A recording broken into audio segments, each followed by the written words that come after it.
3 goals, a clean sheet, and 3 points. Kyogo was brilliant. Matt O'Reilly is showing why he's the best player in the country. The captain's back. And was Maeda faking it? All this, and we'll be crossing live to Celtic Park to get the thoughts on the game from Steevee.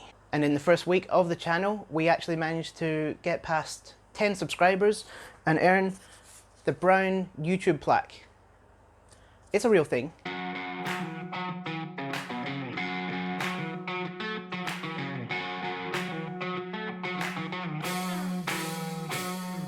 What a game. 3 points, and not just 3 points, but we win in convincing manner. I think we needed after the last couple of games we played against Hearts. Team looked top class. Clean sheet, not what I was expecting. I thought Hearts were going to be able to get one past us. That's now 3 games in a row that they have failed to actually score. They do normally look dangerous against us. I was a little bit worried in that first few minutes, but after 5 minutes, I had zero concerns about this game at all. And we'll get Steve's thoughts on the game later on. So first thing, Kyogo. Kyogo is back in top form, like we remember from the last couple of seasons.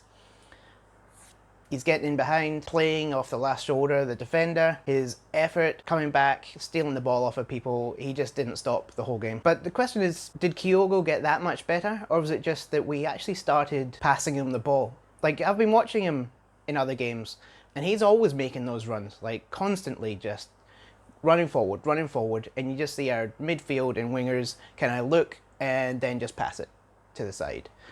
So he's always been doing it. It just seems like in this game, we decided to actually try and pass the ball through to him. Both his goals were absolutely sensational. That first goal, his awareness of where he was in the box to make sure he wasn't offside. The pass by Hitate, who was given way too much time by Hearts, but instead of just putting it to goal, he just put in, I don't know if he done it on purpose, but if he, let's just say he did.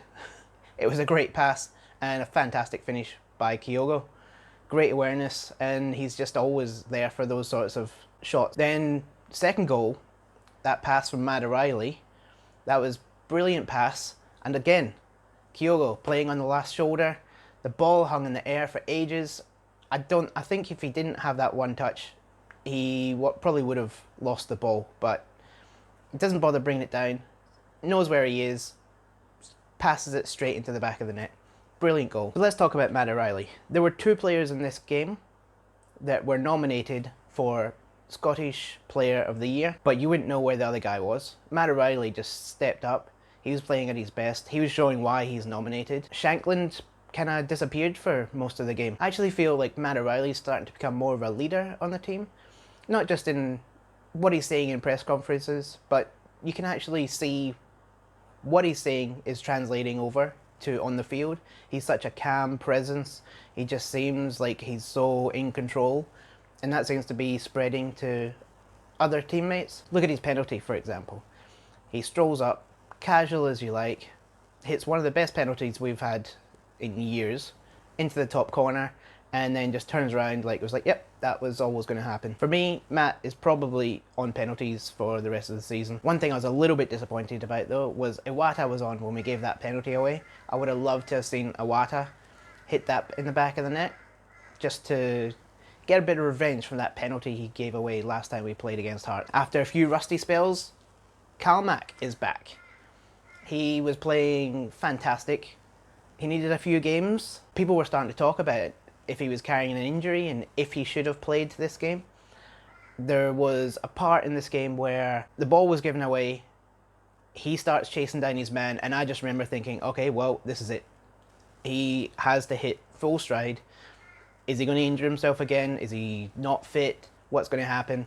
He managed to chase down the player, dispossess him, and then didn't stop. Kept on going and managed to get the ball again, pass it to a teammate, and the crowd, I think, were thinking the same as me. It was like, all right, Kalmak is back. He's fit. He's ready to go. And the crowd absolutely erupted, like almost more than some of the goals. You can see these top players, Kyogo, Callum McGregor, Matt O'Reilly, like top players are now stepping up when it matters most. They've been saying how they want to be in a title race and they like this. It's not just words for them. Like you can see they're stepping up and they're loving every minute of it. Let's talk about the subs in the game. Was Maeda faking his injury?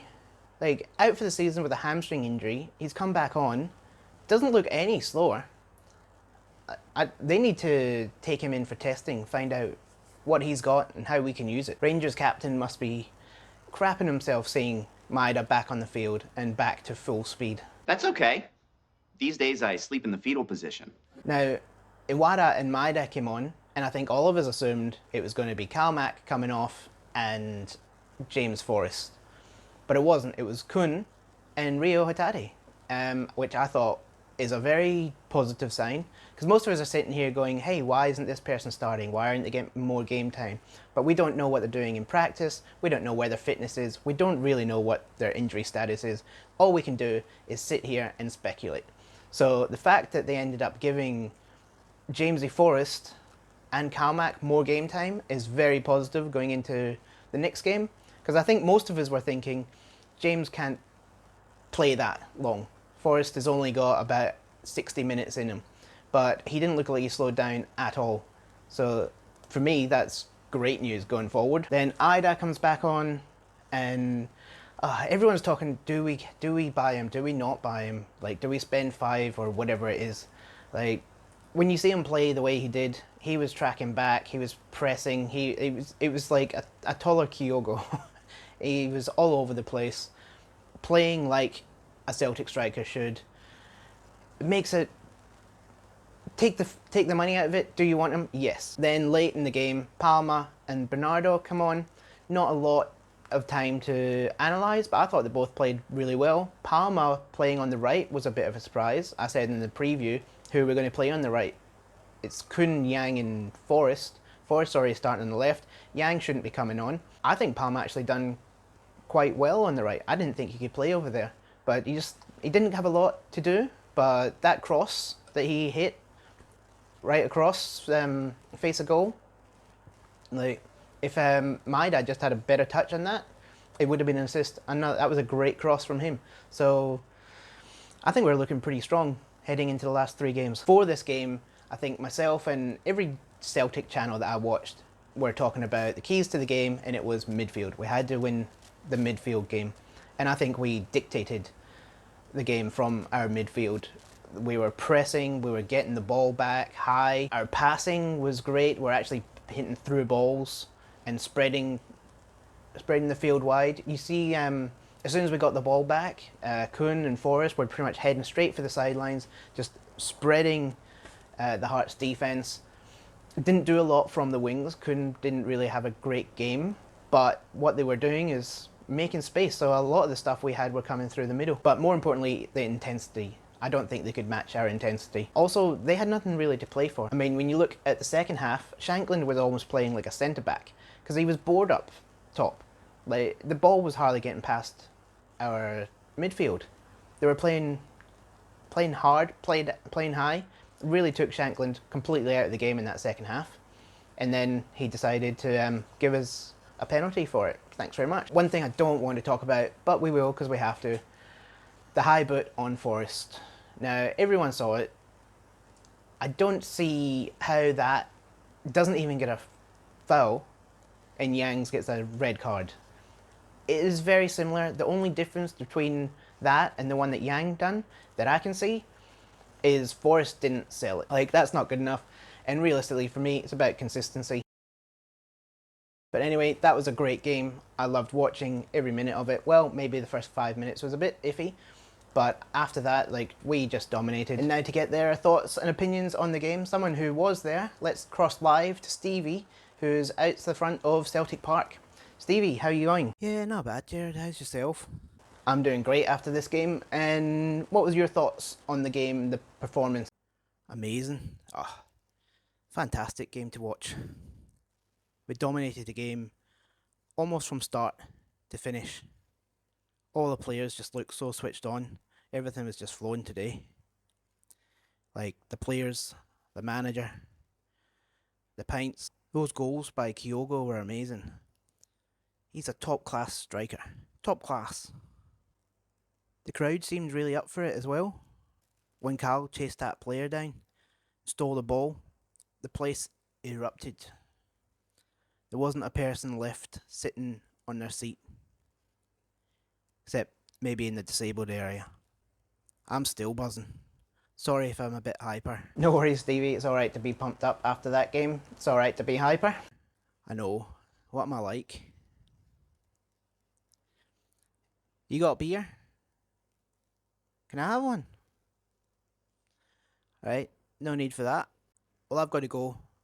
I got to film a video for Hamish Bottle. If I don't appear on his channel at least once a week, everybody unsubscribes. No worries, Stevie. In that case, maybe I'll get some more subscribers by having you on. It's definitely not going to hurt, Jared. You're a bit crap. Alright, well, thanks for your time, Stevie, and those words of encouragement. We'll be back for a Rangers preview, and I'll be joined by Rangers YouTuber BJ Nova to talk about the upcoming game. So if you like this video, give it a like, subscribe, and hopefully we can keep getting better with our content and growing.